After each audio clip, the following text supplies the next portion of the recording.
হুম। প্রিয় দর্শক,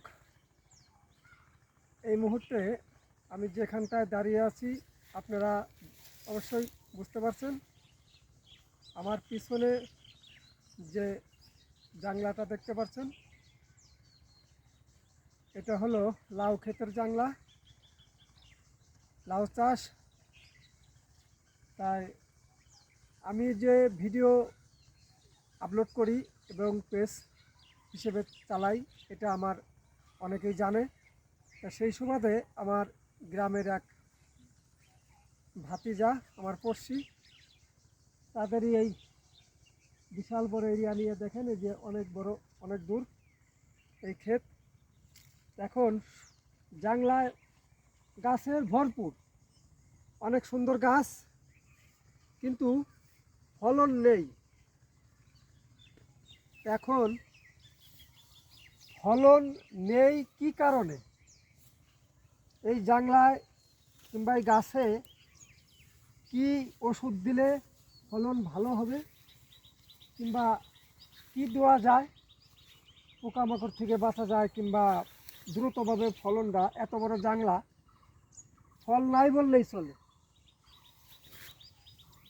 নাই বললেই চলে, একেবারেই ছোট ছোট। তারপরেও কষ্ট করে যেহেতু করা হয়েছে, অনেক কষ্ট করছে। এই যে দেখেন, এই যে ফল, মাত্র এই অবস্থা। কয়দিন লাগবে এই ফল বড় হইতে? তারপরে দেখেন এই যে সমস্যা এসে গেছে। যাই হোক, বিশেষ করে কৃষি ভাই যারা আছেন, আপনার কৃষি ফসল করেন, কৃষি কাজ করেন, যে কোনো শাক সবজি তরকারি ফসল করেন, আপনারা হয়তো ভালো বুঝবেন।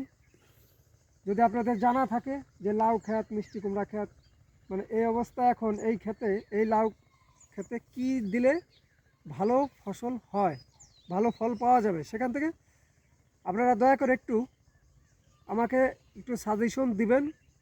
আমার ভিডিওতে কমেন্টে একটু বেশি বেশি করে যাদের জানা আছে আমাকে জানাবেন। ধন্যবাদ আপনাদের সকলকে। মাহে রমজান উপলক্ষে আমার দোয়া থাকবে আপনাদের জন্য, এবং আপনারা সকলে আমার জন্য দোয়া রাখবেন, সকলে আমার পাশে থাকবেন। এবং আমার এই ভিডিওগুলা শুধু আমি ফেসবুক পেজেই ছাড়ি না, আমার একটা ইউটিউব চ্যানেল আছে আমার নামের উপর, Shamsul Islam blog, YouTube blog. এই ভিডিওগুলো প্রতিনিয়ত ফেসবুকে পেজে এবং ইউটিউব চ্যানেলে পাবেন। তাহলে সকলে ভালো থাকবেন। আসসালামু আলাইকুম ওয়া রাহমাতুল্লাহি ওয়া বারাকাতুহু।